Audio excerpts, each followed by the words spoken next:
আপনারা বলেন তো ইরানের ওরা কি শিয়া কে কয়? মুসলমান। আমরা এই শিয়া সুন্নি এগুলো নিয়ে আমরা এখন আর চিন্তা করব না, আমরা চিন্তা করব মুসলমান হিসাবে। জোরে কোন কথা ঠিক কিনা? মুসলমান, ইরানের মুসলমান, ঠিক কিনা বলেন? মুসলমান। ইরানের আয়াতুল্লাহ উনি কি বলেছেন? উনি বলেছেন আমি চলে যাব, কিন্তু তোমরা এই যুদ্ধটাকে, এই জিহাদটাকে জারি রেখো। আল্লাহ আব্রাহাকে যদি ধ্বংস করতে পারে আবাবিল পাখি দিয়া, তাহলে আল্লাহ কেন পারতেছে না এই ইসরায়েলকে ধ্বংস করতে? আপনারা বলেন তো, যখন কাবাঘর আব্রাহা বাদশাহ ধ্বংস করবার আসছিল, তখন মক্কাতে কোনো মুসলমান ছিল? এ কথা কন, কোনো মুসলমান ছিল? কোনো মুসলমান ছিল না বলি আল্লাহ দেখলো যে আবাবিল পাখি ছাড়া একটার ধ্বংস করা যায় না, কারণ মুসলমানই নাই, ইমানদারি নাই। কিন্তু এখন বলেন তো, যদি বাইতুল মুকাদ্দাস বাইতুল্লাহ ওরা ধ্বংস করবার চায়, এখনকার আবাবিলের দরকার আছে? এখন গোটা বাংলা, গোটা পৃথিবীতে 200 কোটির উপরে হচ্ছে মুসলমান, 200 কোটির উপরে হচ্ছে মুসলমান। আর সেদিন এক পেপারে দেখলাম, এ সর্বসাকুল্যে পৃথিবীর সব জায়গায়, আমাদের বাংলাদেশেও ইহুদি আছে, সমস্ত বিশ্বের ইহুদি একত্র করলে হিসাব করে 1 কোটি হয়নি। ইহুদিরা সর্ব মিলে কয় কোটি হয়নি? 1 কোটি হয়নি। তাহলে 200 কোটি মুসলমান যদি পেশাব করে দেয়, 1 কোটি ইহুদি তো পেশাবের কারণে ভাইসা দেওয়া দরকার। ধরে কোন কথা ঠিক কিনা? যেরকম বিএনপির এক দুদু বলছিল যে পেশাব দিয়ে ভাষা দিবি, ধরে কোন কথা ঠিক কিনা? এই কথা বলার পরে যা টলের শিকার হচ্ছে, যে এত বছর ম্যাডামের দরজায় এতগুলো বালুর ট্রাক ছিল, তোমার পেশাব তখন কোথায় ছিল? চিন্তা করে দেখেন। তা আমি সে কথা বলতেছি না যে পেশাব দিয়ে ইসরায়েলের ইহুদিদেরকে আমরা ভাষায় দিব। আমরা ইহুদিকে, খ্রিস্টানদেরকে আল্লাহর কোরআনের আইন এবং সৎলোকের শাসন এবং আল্লাহর কুদরতি পাওয়ার আমাদের দরকার। ধরে কোন কথা ঠিক কিনা? ইমানের পাওয়ারের কাছে অ্যাটম বোমা, হাইড্রোজেন বোমার খাওয়া নাই, যার প্রমাণ হলো আমাদের জাতির পিতা হযরত ইব্রাহিম। ওয়া আমানাহুম মিন খাউফ, যাবতীয় ভয় থেকে আল্লাহ পুরোপুরি নিরাপত্তা দিয়ে দিবে। আপনারা বলেন তো, অ্যাটমের জোর বেশি না ইমানের জোর বেশি? আপনারা বলেন তো, অ্যাটম বোমা, হাইড্রোজেন বোমা আমেরিকা যে পারমাণবিক বোমা তৈরি করছে, আপনারা বলেন তো এই বোমার কি নিজস্ব কোনো শক্তি আছে? ওই বোমার মধ্যে শক্তি কার? এ কথাটা বিশ্বাস করা লাগবে। ইসরাব্বিহু লাহু মা ফিস সামাওয়াতি ওয়াল আরদ, আসমান এবং জমিনের মধ্যে যত কিছু আছে সব কিছু তাসবিহ আদায় করে কার?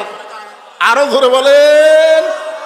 যখন ফেরেশতা জিবরাইল এসে আমাদের জাতির পিতা হযরত ইব্রাহিমকে বললেন, ইব্রাহিম চড়কের উপরে বসে আছো, আল্লাহর জিকির করতেছো, আল্লাহর জিকির করতেছো, একটাবার নিচের দিকে তাকায় দেখো, একটাবার নিচের দিকে তাকায় দেখো, নমরুদ যে আগুন জ্বলাইছে, শুধু এক ইব্রাহিম নয়, 1 লক্ষ ইব্রাহিম যদি আগুনের মধ্যে ফেলে দেওয়া হয় পুড়ে ছাই হয়ে যাবে। মানে ইব্রাহিমকে মারার জন্য বিশাল আগুনের চুলা।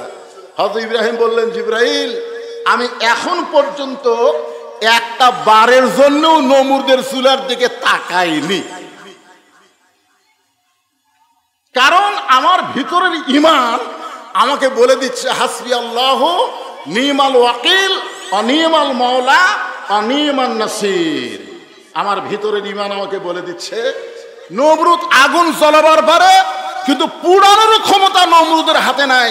পুড়ানোর ক্ষমতা কার হাতে? আরো জোরে বলেন। আমেরিকা, রাশিয়া, ব্রিটেন, ফ্রান্স এরা পারমাণবিক বোমা তৈরি করতে পারে, কিন্তু বোমা ফাটার কোনো শক্তি নাই আল্লাহ যদি না চায়। ধরে কোন ঠিক কিনা?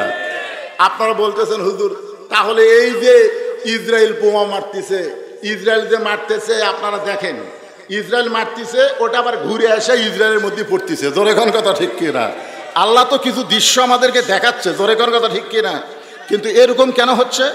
আজকে ইরানের মুসলমানকে এভাবে কেন শেষ করে দেওয়ার পানি তারা করতেছে? আল্লাহ কোরআনে বলেছেন, ওয়াতাসিমু বিহাবলিল্লাহি জামিআন ওয়ালা তাফাররাকু, তোমরা একতাবদ্ধ হও, তোমরা বিচ্ছিন্ন হও না। বিশ্বের 200 কোটি মুসলমান একটা বারের জন্য এখানে যেরকম তাকবীর দিল, বিশ্বের 200 কোটি মুসলমান এক হয়ে আল্লাহু আকবার বলে তাকবীর দেয়, পৃথিবীর সমস্ত নাস্তিকদের নেংটি খুলে যাবে। জোরে কোন কথা ঠিক কিনা? কিন্তু আমরা এক হতে পারতেছি না। আজকে আপনারা দেখেন ইরানে আমেরিকার রণতরী আমেরিকাকে শেল্টার দিয়েছে মুসলমানের কিছু দেশ, মুসলমানের কিছু দেশ জায়গা দিয়েছে। ইরানের আয়াতুল্লাহ বলেছে যদি সময় হয় আমরা সেই অস্ত্র প্রয়োগ করব, সেই অস্ত্র হোক। মানে এখনো কিন্তু অস্ত্র প্রয়োগ করেনি, এখন খেল তামাশা হচ্ছে। দরকার কি হচ্ছে? ইরানের হাতে এমন কিছু অস্ত্র, আসলে সে অস্ত্র কিছুই না, সে অস্ত্রের নাম হলো ইমান। জোরেকার নাম কি? ইমানের বলে বলিয়ান হয়ে আমি একটা দৃষ্টান্ত দেই। বাড়িওয়ালা যদি ন্যাংড়াও হয় আর চোর যদি আমার মতন শক্তিশালীও হয়, আপনারা খুব খেয়াল করবেন, বাড়িওয়ালা কি ন্যাংড়া, 2 পায়ে ন্যাংড়া, হাঁটতেই পারে না, কিন্তু বাড়িওয়ালা সজাগ আছে, বাড়িওয়ালা চেতন আছে।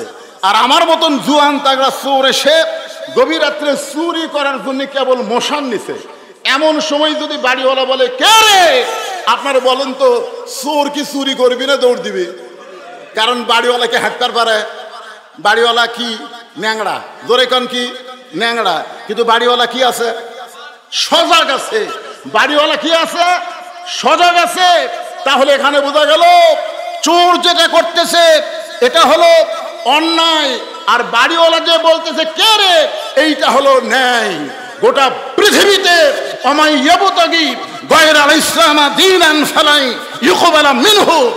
একমাত্র ইসলাম ছাড়া অন্য কোন জীবন বিধান আল্লাহ কবুল করবে না। ধরে কোন কথা ঠিক কিনা? আমাদের অস্ত্র নাই, আমরা ন্যাংরা হলেও আমাদের পাওয়ার আছে ইমানের। ধরে কোন কথা ঠিক কিনা? আমেরিকা, রাশিয়া, ব্রিটেন, ফ্রান্স এরা হচ্ছে চোর। একটাবার যদি ইমানের বলে বলিয়ান হয়ে কে রে বলতে পারি, ওরা দৌড়ে পাহাড়ের গুহার মধ্যে লুকাবে। ধরে কোন কথা ঠিক কিনা? আপনারা দেখেন ইসরায়েলের ইহুদিরা এখন বাংকারের মধ্যে লুকে আছে। ধরে কোন কথা ঠিক কিনা? লুকাস কেন বাংকারের মধ্যে লুকে আছে। একজন আজকে সাংবাদিকের সামনে বলল যে সারা রাত আমরা বাংকারের মধ্যে লুকা থাকি আর দিনের বেলা মাথা বার করে দেখি খবর কি।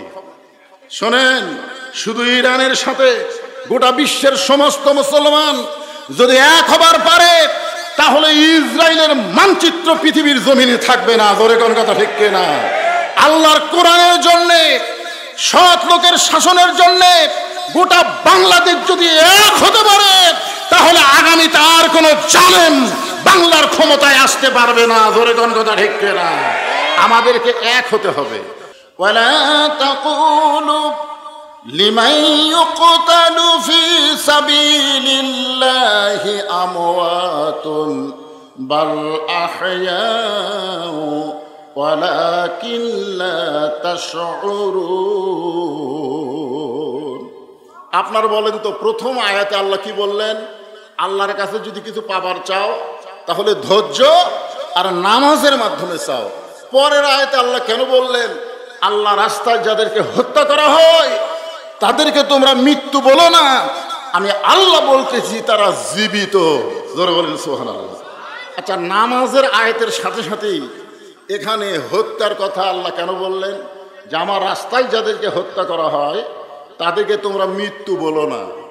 নামাজের পরে আসবে রোজার কথা, নামাজের পরে আসবে হজের কথা, নামাজের পরে আসবে জাকাতের কথা, কিন্তু এখানে আল্লাহ রোজা, হজ, জাকাত বাদ দিয়ে সরাসরি হত্যার কথা কেন বললেন? যে তোমাদেরকে যারা হত্যা করবে তোমরা কখনোই মনে করবে না যে তারা মৃত্যুবরণ করেছে, বরং আমি আল্লাহ বলতেছি তারা জীবিত। ওয়ালাকিন লা তাশউরুন। তোমাদের সাধারণ জ্ঞান এটা বুঝবার পারবে না। আজকে বিশ্বাস করেন, যদি প্রথম সূরা কুরাইশের যে আল্লাহর ঘরের যদি গোলাম আমরা করি, গোলামি মানে এখানে শুধু নামাজ না, আল্লাহর ঘরের গোলামি করার অর্থ হলো ফাদখুলি ফি ইবাদি ওয়াদখুলি জান্নাতি। কেউ যদি আল্লাহর গোলামি করে, আল্লাহর দাস হয়ে যায়, আল্লাহ তাকে জান্নাত দিয়ে দেয়। জোরে কোন সুবহানাল্লাহ। এখানে গোলামি মানে অনেকে আমরা মনে করি নামাজ পড়া, অনেকেই মনে করি রোজা করা, হজ করা, যাকাত দেওয়া, অথচ বুখারী শরীফের হাদিসে আল্লাহ রাসূল বললেন, মা আহাদান ইয়াদখুলুল জান্নাতা ইউহিব্বু আন ইয়ারজি ইলা দুনিয়া ওয়া লাহু মা আলাল আরদি মিন শাইইন ইল্লা শাহীদুন ইয়াতামান্না আন ইয়ারজি ইলা দুনিয়া ফায়ুক্তাল আশারা মাররাতান লিমা ইয়ারা মিনাল কারামাতি। রাওয়াহুল বুখারী কিতাবুল মাগাজি। জোরে কোন আল্লাহু আকবার। আল্লাহ তাআলা বলতেছেন এর রাসূলের জবান দিয়ে যে দুনিয়াতে আল্লাহ রাস্তায় শহীদ হওয়ার পরে এই শাহাদাত ভাগ্যবান ব্যক্তিদেরকে আল্লাহ তাআলা জান্নাতুল ফেরদাউস দান করবেন। জোরে কোন সুবহানাল্লাহ। কিন্তু জান্নাতুল ফেরদাউসে যাওয়ার পরে ইউহিব্বু আন ইয়ারজি ইলা দুনিয়া, তারা দুনিয়াতে আসার জন্য ছটফট করবে।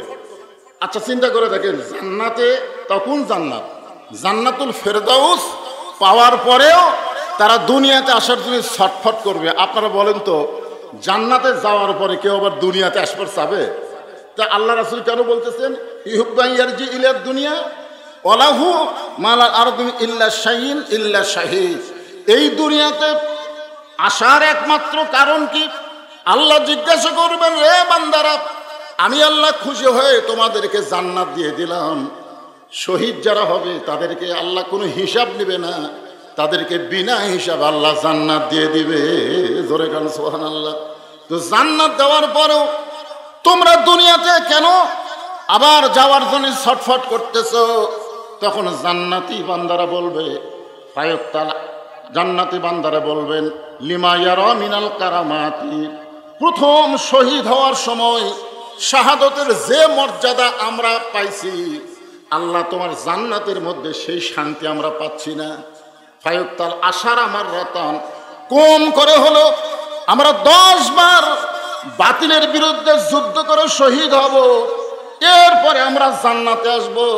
তার মানে বোঝা গেল ইসরায়েলের ইহুদি ফিলিস্তিনের মুসলমানকে হত্যা করেছে বলে তারা মৃত্যুবরণ করে নাই, বরং তারা জান্নাতে গেছে।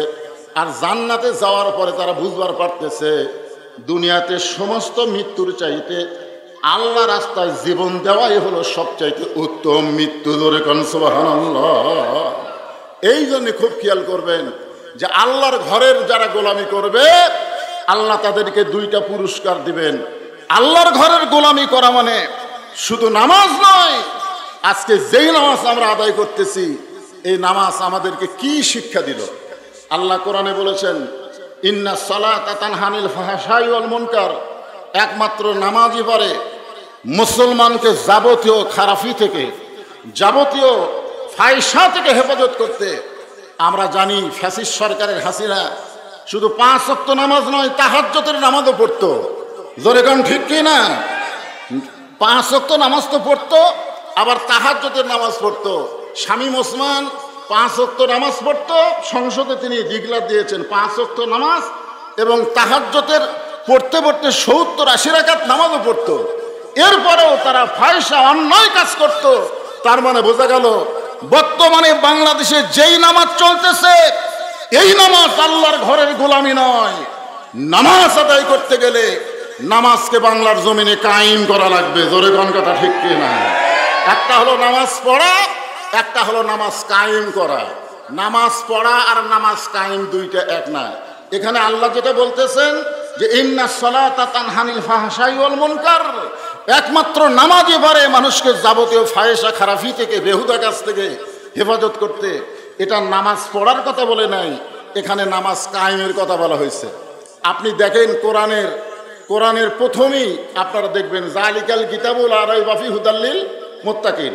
এই আয়াতটা মানে এই কোরআনের মধ্যে কি কোনো সন্দেহ আছে? কোনো সন্দেহ নাই। এরপরে আল্লাহ কি বলতেছেন? আল্লাযীনা ইউমিনুনা বিল গায়বি ওয়া ইউকিমুনাস সালাত। আল্লাহর প্রতি, অদৃশ্যের প্রতি যারা ঈমান গ্রহণ করেছে তাদের 1 নম্বর কাজ হলো নামাজ কায়েম করা। জোরে কোন কি করা? সবাই কত বলা লাগবে? 1 নম্বর কি? নামাজ পড়া না কায়েম করা? কায়েম করা। আপনারা বলেন তো, আল্লাহ যে নবীকে নামাজ দিলেন, লাইলাতুল মেরাজে নবীকে নামাজ দিলেন, এই নামাজটা কোন সময় দিয়েছেন? আমাদের মুসলমান হিসাবে কিছু জানা দরকার। এই নামাজটা আল্লাহ নবীকে দিয়েছেন নবুয়তের 10ম বৎসরে, নবুয়তের কত বৎসরে? নবুয়ত পাওয়ার 10ম বৎসরে আল্লাহ তাআলা লাইলাতুল মিরাজে নবীকে 5 ওয়াক্ত নামাজ দিলেন। এই 5 ওয়াক্ত নামাজ পাওয়ার পরেও নবী কিন্তু আরো 3 বছর মক্কায় ছিলেন। কয় বছর? 3 বছর মক্কায় ছিলেন। কোরআনের কোন জায়গায় আল্লাহ বলে না ইকরাউস সালাত, নামাজ পড়ো, ইকরাউস সালাত, নামাজ পড়ো। এটা কোরআনের কোন জায়গায় বলে নাই। নবী নামাজ পাওয়ার পর থেকে আল্লাহ বলতেছেন আকিমুস সালাত, নামাজ কায়েম করেন, নামাজ কায়েম করো। আল্লাহ রাসূল বললেন, আল্লাহ আপনি তো কোরআনে নামাজ কায়েমের কথা বলতেছেন, কিন্তু আমি তো নামাজ নিয়ে আসলাম মক্কায় 5 ওয়াক্ত, কিন্তু নামাজ তো কায়েম হচ্ছে না, নামাজ তো কায়েম হচ্ছে না। নামাজ আমরা চুপি চাপি পড়তেছি, আজান ছাড়া নামাজ। জোরে কোন কি ছাড়া নামাজ? আজান ছাড়া নামাজ। চোরের মতন চুপি চুপি ঘরের মধ্যে নামাজ, নামাজ তো কায়েম হচ্ছে না। তখন আল্লাহ পাক রাসূলকে জানাইলেন, নামাজকে কায়েম করতে গেলে যিনি ইমাম হবেন, যিনি মসজিদের ইমাম হবেন, তিনাকেই আবার নেতা হওয়া লাগবে। নামাজকে কায়েম করতে গেলে যিনি মসজিদের ইমাম হবেন, তিনাকেই আবার ওই এলাকার কি হওয়া লাগবে? কথা কয় না কেন? শুধু মসজিদের ইমাম হলে হবে না, সমাজের নেতা হওয়া লাগবে। আপনার উপর যখন নামাজ কায়েমের আয়াত নাজিল করা হলো, তখন মক্কাতে আপনি হলেন ইমাম আর আবু জেহেল হচ্ছে নেতা। যতদিন পর্যন্ত আবু জেহেলের মতন নেতা থাকবে, ততদিন পর্যন্ত আপনার মতন ইমাম নামাজ পড়তে পারেন, পড়াতে পারেন, কিন্তু নামাজ কায়েম করতে পারবেন না। নামাজ কায়েম করতে গেলে যিনি ইমাম হবে তিনাকেই নেতা হওয়া লাগবে। এখন বাংলাদেশে একটা সুযোগ দেখা যাচ্ছে, একটা সুযোগ, একটা বাতাস। আপনাদের দোয়ায় বাংলাদেশের প্রায় জায়গায় ওয়াজ করতে গিয়ে একটা জিনিস আমাদের চোখে ধরা পড়তেছে, মানুষ দিন দিন জালেমের জুলুম এটা বুঝবার পারতেছে। জোরে কোন কথা ঠিক কি না? মানুষ দিন দিন কারা জালেম, কারা সংসদে গেলে কোনোদিনও নামাজের কথা একবার বলবে না, কারণ তারা নিজেরাই নামাজ পড়ে না, তারা নামাজের কথা কেমনে বলবে? জোরে কোন কথা ঠিক কি না? এই জন্যে খুব খেয়াল করা লাগবে, আমরা যদি ফালিয়াবুদু রাব্বা হাযাল বাইত, ওই আল্লাহর ঘরের গোলাম হতে চাই, আর আল্লাহর 2টা নিয়ামত যদি দুনিয়াতেই পেতে চাই, তাহলে আমাদেরকে নামাজ পড়ার মধ্যে শুধু থাকলে হবে না, নামাজ কায়েমের আইন, নামাজ কায়েমের বিধান বাংলার জমিনে পাশ করার চেষ্টা করা লাগবে। জোরে কোন কথা ঠিক কি না? এই জন্যে আপনাদের একটা কথা এটা বলতেছি, আভাস দিয়ে যাচ্ছি, আমরা তো অনেক কিছুই দেখলাম, ঠিক কিনা বলেন? আমরা কি কম দেখলাম?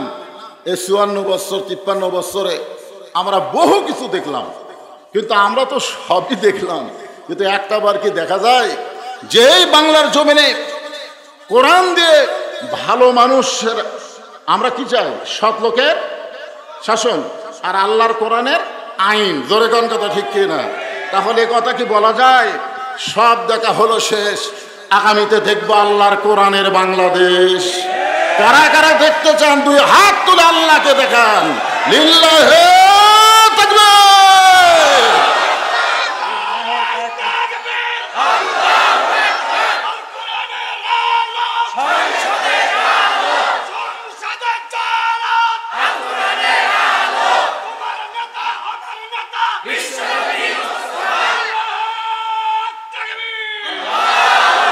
মাশাআল্লাহ।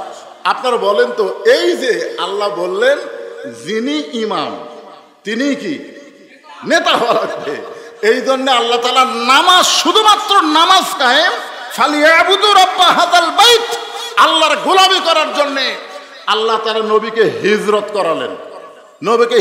করালেন। নবী গেলেন মদিনায়, নবী নিজে ইমাম এবং নবী নিজেই রাষ্ট্রনায়ক। আল্লাহ ঘোষণা করলেন, আল্লাযীনা ইম্মাক্কান্নাহুম ফিল আরদ, মুসলমানের মধ্যে কাউকে যখন ক্ষমতার চেয়ার দেওয়া হবে, সে ক্ষমতার চেয়ার পাওয়ার পরে তার 1 নম্বর দায়িত্ব হলো পদ্মা সেতু নির্মাণ করা, 1 নম্বর দায়িত্ব হলো বাল্য বিবাহ বন্ধ করা, 1 নম্বর দায়িত্ব হলো মাদক মুক্ত সমাজ গড়া।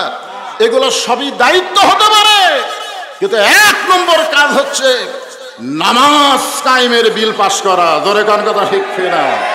আপনারা বলেন তো আগামীতে সংসদে কোন দল গেলে নামাজ কায়েমের বিল উত্থাপন করবে?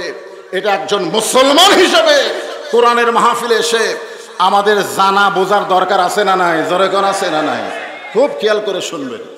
আল্লাহ বললেন তোমাদেরকে দুইটা পুরস্কার দেওয়া হবে। এক নম্বর পুরস্কার হলো তোমাদের রেজেকের কোনো পেরেশানি করা লাগবে না। আল্লাহর যদি গোলামি হয়, আমাদের রেজেকের মালিককে, আরো জোরে বলেন, রেজেকের মালিককে। দুনিয়ার কেউ কোনো কিছুই করতে পারে না, সব কিছুই আমার আল্লাহ করবেন। একজন আমাকে বলতে যে হুজুর, আল্লাহ ইচ্ছা করলে ইসরায়েলকে ধ্বংস করতে পারে। আব্রাহা বাদশা কাবা ঘর ধ্বংস করতেই ছিল, আল্লাহ হস্তি বাহিনী দিয়া আব্রাহা বাহিনীকে আল্লাহ ধ্বংস করে দিছে। কিন্তু এখন বাইতুল মুকাদ্দাসকে ইহুদির নাপাক বাচ্চারা দখল করবার চায়, এইভাবে মুসলমানদেরকে হত্যা করতেছে। ফালিয়াবুদু রব্বা হাযাল বাইত, আমরা আল্লাহর সেই ঘরের গোলাম হব। গোলাম হওয়ার সঙ্গে সঙ্গে আল্লাহ বললেন তোমাদেরকে দুইটা পুরস্কার দেওয়া হবে। এক নম্বর পুরস্কার হলো তোমাদের রেজেক নিয়ে কোনো পেরেশানি করা লাগবে না। আপনারা বলেন তো রেজেক দেওয়ার মালিককে? আরো জোরে বলেন মালিককে। তাহলে বিশ্বাস করলেন আল্লাহর নাম হলো রাজ্জাক। ওমা মিন দাব্বাতিন ফিল আরদি ইল্লা আলাল্লাহি রিজকুহা, পৃথিবীতে এমন কোনো বিচরণশীল প্রাণী নাই যার রেজেকের ব্যবস্থা আমার আল্লাহ করে নাই। আর দুই নম্বর হলো ওয়া আমানাহুম মিন খাউফ, যাবতীয় ভয় ভীতি থেকে আল্লাহ পুরাপুরি নিরাপত্তা দান করে দেবে। আমরা মৃত্যুর ভয় করব না, আমরা মৃত্যুর ভয় করব না, কারণ মুসলমান মরে না, মুসলমান দুনিয়া থেকে বিদায় নেয় আর আল্লাহর জান্নাতের মধ্যে তারা প্রবেশ করে। এই জন্য আল্লাহ বলেছেন ওয়ালা তামুতুন্না ইল্লা ওয়া আনতুম মুসলিমুন, তোমরা মুসলমান না হয়ে মৃত্যুবরণ করো না। মুসলমান হয়ে যদি আমরা মরতে চাই তাহলে আল্লাহর গোলামি ছাড়া কোনো উপায়, জোরে বলেন, আল্লাহর গোলামি ছাড়া কোনো উপায় নাই। আসল জিনিস তো বোঝা লাগবে না? কি বলতেছে? লিমা ইয়ারা মিনাল কারামাতি, আল্লাহ প্রথম শহীদ হওয়ার সময় শাহাদতের যে শান্তি পাইছি, ফায়ুক্তাল আশারা মাররাতান, কম করে হলেও 10 বার শহীদ হব, তারপরে জান্নাতে আসবো। এখন জান্নাতে থাকতে ভালো লাগে না, আমরা দুনিয়াতে আবার ফিরে যাবার চাই। তাহলে কি বুঝতেছেন? মুসলমানকে যে হত্যা করা হচ্ছে, এই মুসলমানেরা জান্নাতের মধ্যে গিয়েও শান্তি পাবে না। বুখারী শরীফের হাদিস অনুযায়ী আর একটা হাদিস আমি আপনাদের বলি, মান সাআলাল্লাহু তাআলা আশ-শাহাদাতা বিসিদিকিন বাল্লাগাহুল্লাহু মানাজিলা শুহাদা ওয়া মাতা আলা ফিরাশিহি, কেউ যদি আল্লাহ রাস্তায় শাহাদতের তামান্না নিয়ে এই কোরআনের দল করে, ধরে কোন কিসের দল করে? কথা বলেন না কেন, কিসের দল করে? কারণ যখন আপনি কোরআনের দল করবেন, আল্লাহর দল করবেন, ওয়ালা নাবলুওয়ান্নাকুম বিশাইইম মিনাল খাউফি ওয়াল জুই ওয়া নাকসিম মিনাল আমওয়ালি ওয়াল আনফুসি ওয়াস সামারাতি ওয়া বাশশিরিস সাবিরিন। আপনি যখন কোরআনের দল করবেন, কোরআনের আন্দোলন করবেন, বাংলাদেশের কোরআন দিয়া পার্লামেন্ট চলবে, সৎ লোকের শাসন চাবেন, তখন আল্লাহ তাআলা, আল্লাহ রাসূল বলতেছেন যে সেই ব্যক্তি যদি নিজের বিছনাতে মৃত্যুবরণ করে, সে ব্যক্তি কোথায়? নিজের বাল্লাগাহুল্লাহু মানাজিলা শুহাদা ওয়া মাতা আলা ফিরাশিহি, সে ব্যক্তি যদি নিজের বিছনায় মৃত্যুবরণ করে, হাসরের ময়দানে আল্লাহ তাআলা তাকে শহীদদের কাতারে দাঁড় করায়া দিবে। তবে কষ্ট আছে না নাই? আপনারা বলেন কষ্ট আছে না নাই? অনেক কষ্ট, নানা ধরনের কষ্টের পরেই অবাশশিরিস সাবিরিন, আগে ধৈর্যের পুরস্কার দেবে না।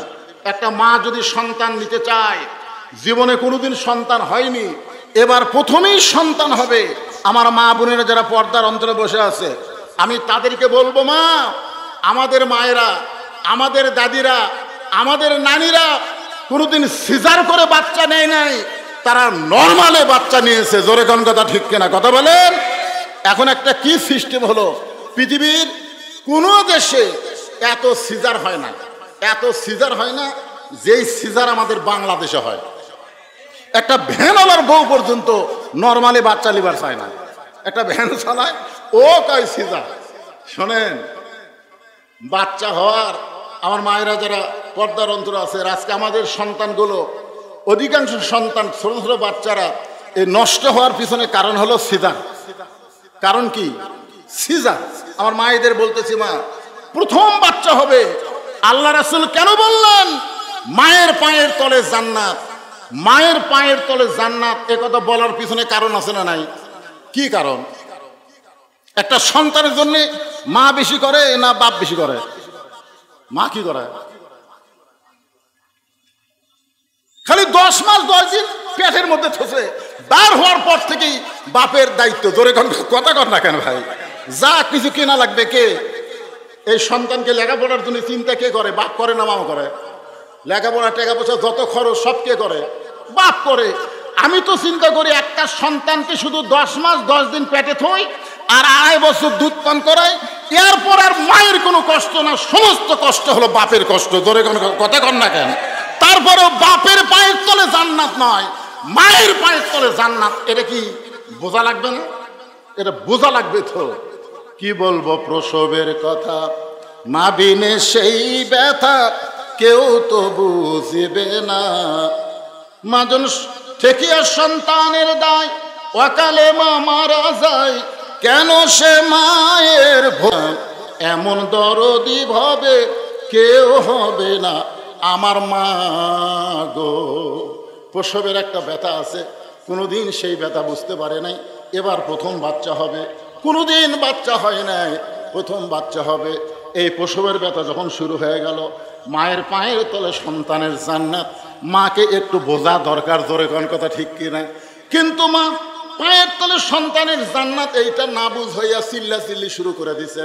প্রসবের ব্যথা যেই শুরু হয়েছে, মা চিল্লাই বলতেছে, জীবন দেব, বিষ খাবো, গলার দড়ি দেব, এই কষ্ট সহ্য করবার পারি না, এই জীবন আর আমি রাখবো না।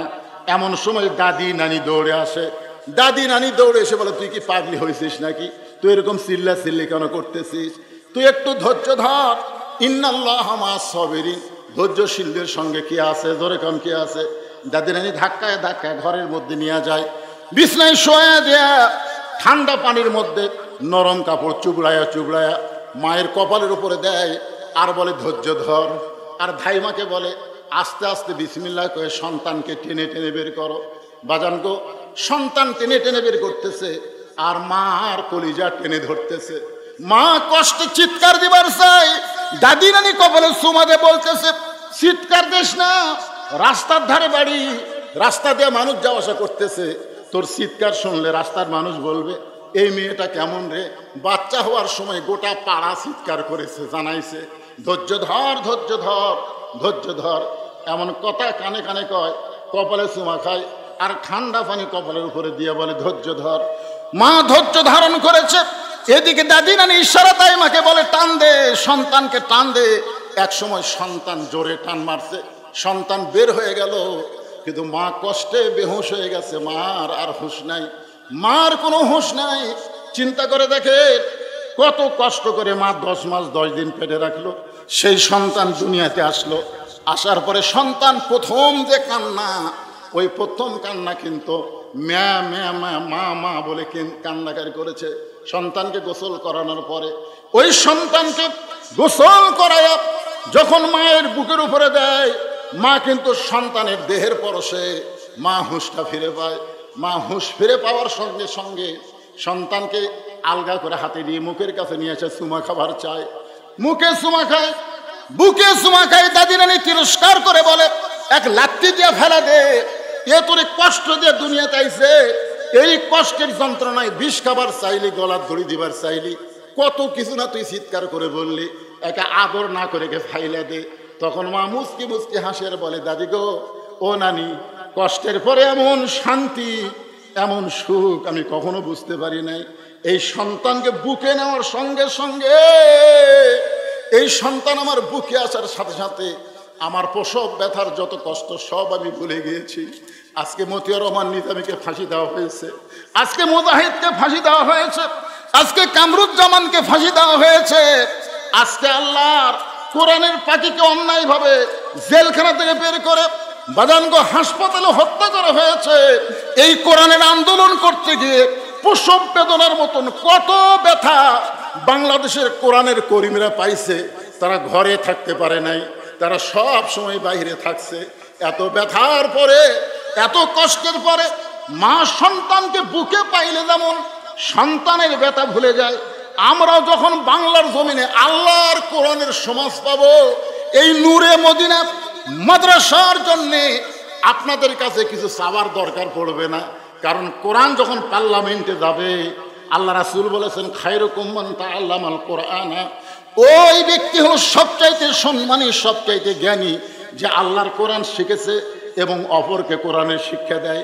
এখন আপনারা বলেন, আমাদের অনেক কষ্ট, এই যে 17 বছর ধরে আমরা কোরআনের জনগণ পাইছি, কোরআনের পক্ষের মানুষ পাইছি, যদি কোরআন সংসদে একবার যায়, তাহলে মা যেমন সন্তান বুকে পাইয়া প্রসব ব্যথা ভুলে যায়, আমরা সব ব্যথা ভুলে যাব। ধরে বলেন ঠিক কিনা?